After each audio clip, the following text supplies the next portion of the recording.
welcome back to my channel. Thank you guys for joining me for another episode of What the Smut book reviews. I gotta incorporate that in. What the Smut book reviews. I really appreciate you guys joining me and being here and watching me again. Unless this is your first time here, and then welcome to the Thunderdome, bitch. This is about to get real weird, okay? Can't seem to get my angle straight for my camera. Room sounding very echoey because I moved a bunch of stuff out. You will no longer hear turtle clomping. You're welcome.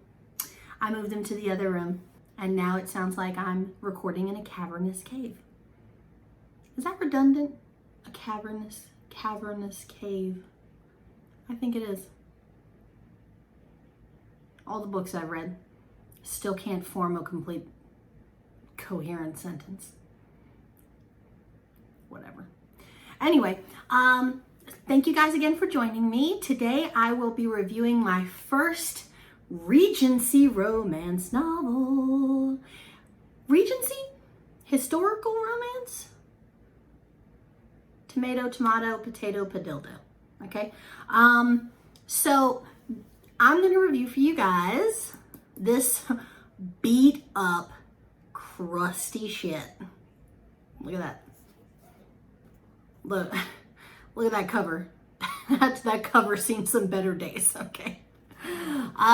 This book is by author Johanna Lindsey, and the name of the book is Once a Princess. Yeah, Once a Princess. I don't know why I wanted to say Once Upon a Princess. Not accurate. This particular book is part of her Cardinia Royal Family series, which I don't even know if you could consider it a series since there was only, I think, 2 books. So maybe it's more like a duet or a duo or whatever.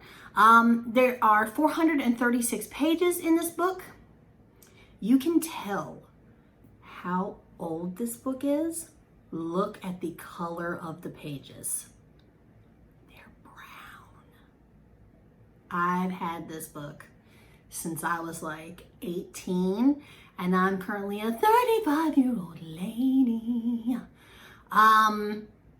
Yeah, so, and again, hence why it looks like it's been put through a wood chipper, and the spine too, you can see like that's been read a few times, okay?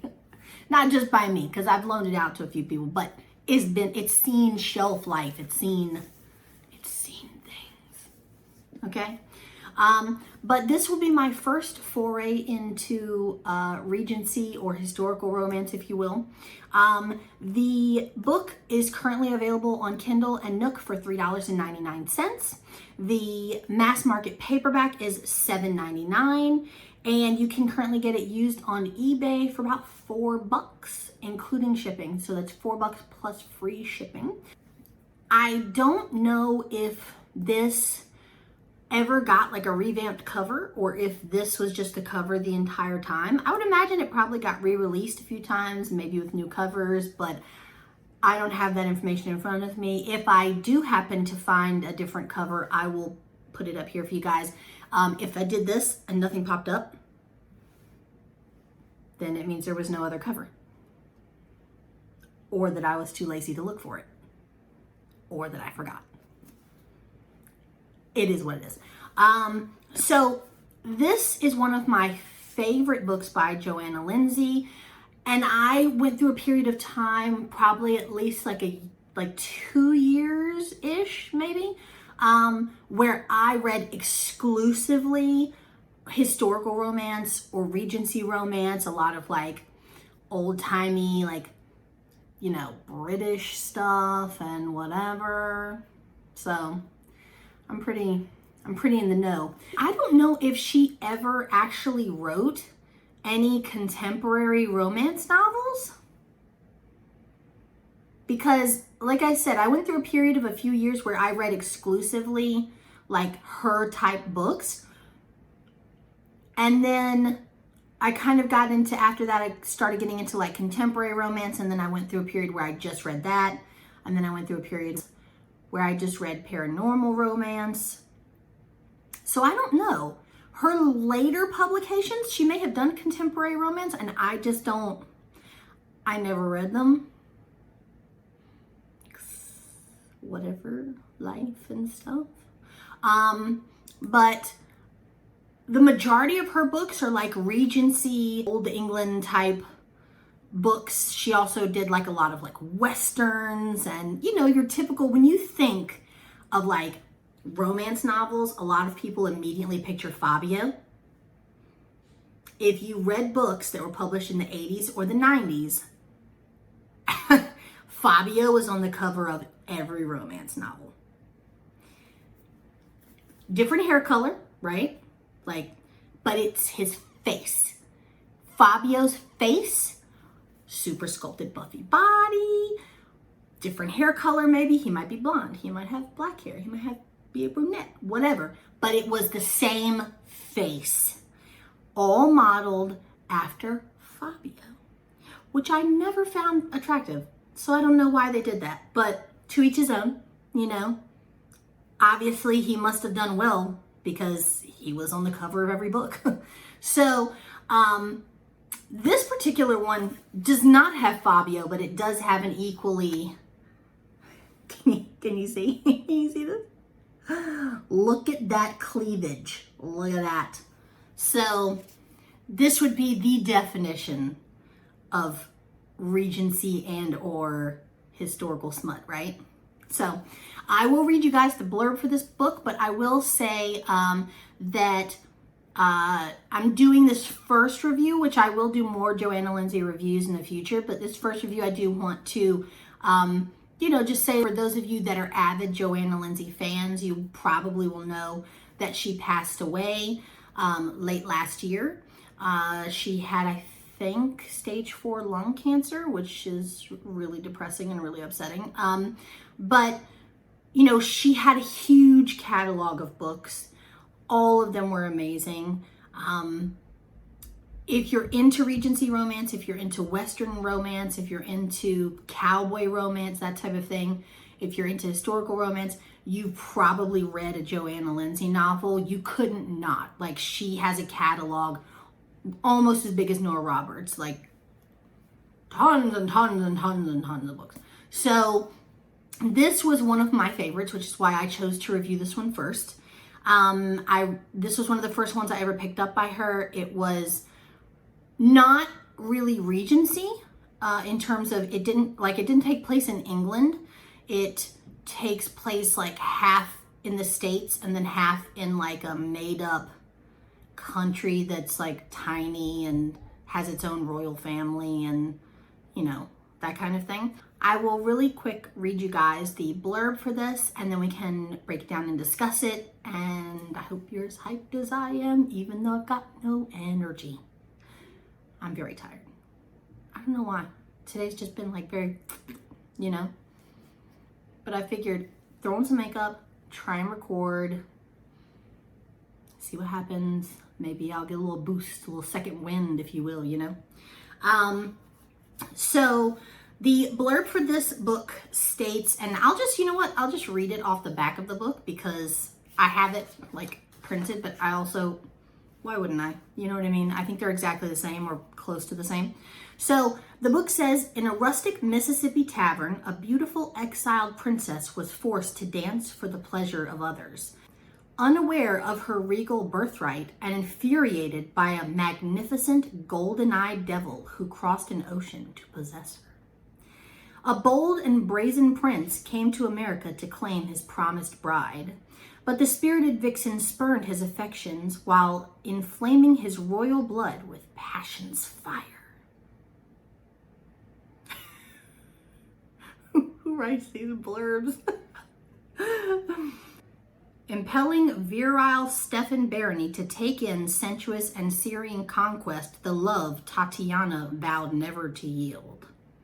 Does that sentence make any sense? Or is it just me? Something's not right. Something's not right with that. I feel like that's just like either a run-on sentence or they missed a word somewhere when they were typing that out. I don't know, but whatever. You get the point, okay? So this book, essentially, you have a royal family of a country of unknown origins or whatever, like a tiny little made-up country. You have a royal family that is in a blood feud with like another family, and you know, they vowed to assassinate each other, etc., etc. And so for the protection of the princess and the future only heir to the throne of Cardinia, I think it's Cardinia, so it's like the flower gardenia, but with a C, Cardinia, whatever. You know, to protect the future heir of this palace or whatever, this throne, they send her off as a baby, and she's supposed to be taken care of. They sent her to America. Well, her nursemaid or whoever it was that was supposed to take care of her ended up getting yellow fever, which was prevalent at the time that this novel takes place, and subsequently I think died. And she's like the ward of somebody.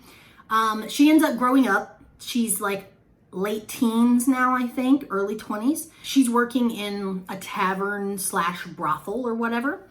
And she is very beautiful, but she knows that if people see her, if dudes see her and they're like, oh my God, you're so hot, that they're gonna try and get handsy. So she plasters on makeup to make herself less attractive, so that she can sing or dance or wait tables or whatever it is that she needs to do.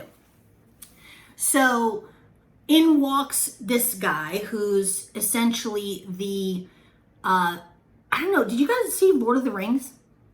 So you know, like the steward of Gondor and how like Boromir and Faramir were his kids. So like this guy, Stefan, is kind of like that.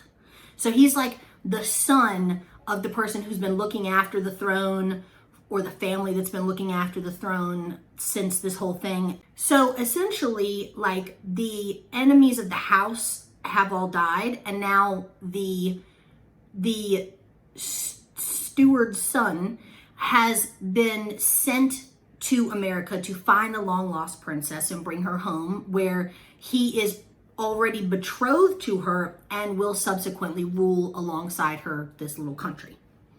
So he gets there. He sees this chick and he's like, ugh, like, bitch, you ugly. Like, what's up with your face? Okay. Then him and his one or two friends who are along for the ride with him, like his boys, you know, his homies, you know, they're sitting in the tavern, and this dancer comes on stage, and she's like gorgeous, and she's got like, you know, they call it kohl. It's eyeliner, okay? But, you know, like smudged out, so she looks exotic and shit. And, you know, she does like belly dancing, and he's like, oh, I must have her. She is amazing. She's gorgeous. He's like, whatever. And, yeah. So he tries to track her down, figures out at some point that the haggard old waitress and the sexy belly dancer are one and the same person. And then comes to find out that it's actually his princess, but she loathes him. She finds him horrendous. So she wants nothing to do with him. She thinks he's a pig, which, to be honest, in the beginning of the book, he kind of is a pig. He's like that typical, like, you know, spoiled prince, whatever. You know, he's a playboy, he's a hoe, he's, you know, arrogant, whatever. And then, you know, over the course of him forcibly trying to get her back to that country, you know, they kind of like fall for each other. This book does have a happily ever after ending, which I think pretty much all of Johanna Lindsey's books have. It was one of my favorite books. There's a lot of wit. There's a lot of comedy between the two main characters. There's a lot of comedy between the main male character, Stefan, and his friends, I guess you'd call them. Like his, because like princes don't have ladies in waiting. So what would they be, like dudes in waiting? Right? You know, like if we get into a duel, you're my second. You know, that kind of thing. You know what I mean? So there's like a lot of banter, funny banter between them, which is pretty funny. One of those guys ends up going on to have his own book, which is called You Belong to Me. And that was the second book in the Cardina's Royal Family whatever series. So for rating for this book, I would probably give this an 8. Yeah, 8.5, I think. It was one of my favorite Johanna Lindsey's. I did read all of her like Western cowboy romances, and at the time I feel like I was really into them because this was like many, many years ago, but they didn't pop out in my mind like this one does. You know what I mean? So, I really thank you guys for watching another review. This is going to be a short one because I don't really have much else to say besides what I've already said. So, I really thank you guys for watching. If you like this video, if you like me, please subscribe to my YouTube channel. You can also follow me on my other social media accounts. I do have a members only Facebook group, an Instagram, and a Twitter. I will put a little banner down here so that you guys can find the correct spelling of everything. And I will also post links in the description box below so that you can get to them quick if you would like to join me on my other social media platforms. I thank you guys so much again for watching, and I will see you guys in my next video. Bye!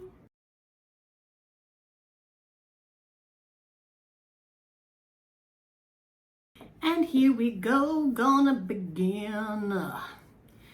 Got a full-blown pandemic on our hands, but I'm here, bringing y'all the content. Ain't got no toilet paper for my ass, but got that content for your ass. That was terrible, absolutely terrible. I might cut that, I'll think about it. I'll do a little ditty for y'all. So this will be my first foray.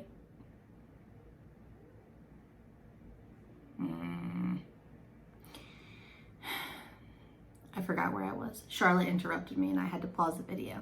So I forgot where I was. What the fuck was I talking about? I don't know. Where was I? Brain fart.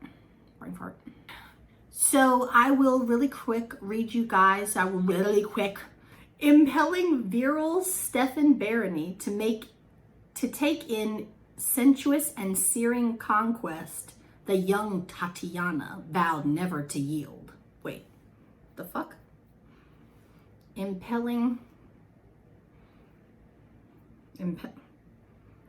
Essentially, excuse me. What the fuck? I said in my last video that I was going to start talking slower and enunciating my words better. Didn't happen. It didn't happen. I can feel myself as I talk, like getting out of breath, and like you start panting, but you're not exerting. I'm doing no physical activity. It's all just because I'm like, it's also probably because I'm sitting up straight. Like, I'm trying to have good posture for the videos, when in actuality, if I was being real, I sit like this most of the time. Just like schlumpy. Look at my huge forehead. Oh my God. Okay. And another one down, and another one down, another one bites the dust. I'm not gonna do that thing where I was like, dust, because last time I hurt my neck. So I'm not trying to end up in the chiropractor's office. Okay? You can't just look at it. Just look at that. Look at that. I'm assuming this has like a bayou type cover thing, and that's because it's in Mississippi, or some of it's in Mississippi, and so they just went with that as opposed to like creating a picture that goes with the Cardina's landscape. How does one create a landscape for a country that doesn't exist? This book has been to hell and back. This book has been through like 12 moves, 37 storage units, 482 bookshelves. Like, you can imagine. The pages are yellow. Look at it. You also got like issues where the binding inside is like coming out and the pages are getting ready to fucking pop out. I'm not one of those people. Like, I'm not a book snob. I don't need, like, when a book gets this old, I don't need to like run out and buy a new copy of the book. Like, I started with you. You are my love. You are my bottom bitch, you know? So I'm gonna keep you until you're literally like fireplace kindling. Until it just falls apart and I have no choice but to buy another copy.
It also makes you wonder, like, who's gonna get all these books when I die?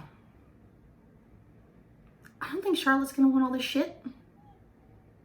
I mean, I'll try and instill upon her, like, you know, the desire to read, the smuttiness. Like, I'll be like, here.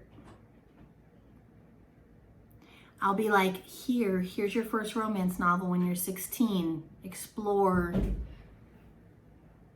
Explore the realms of unattainable romance.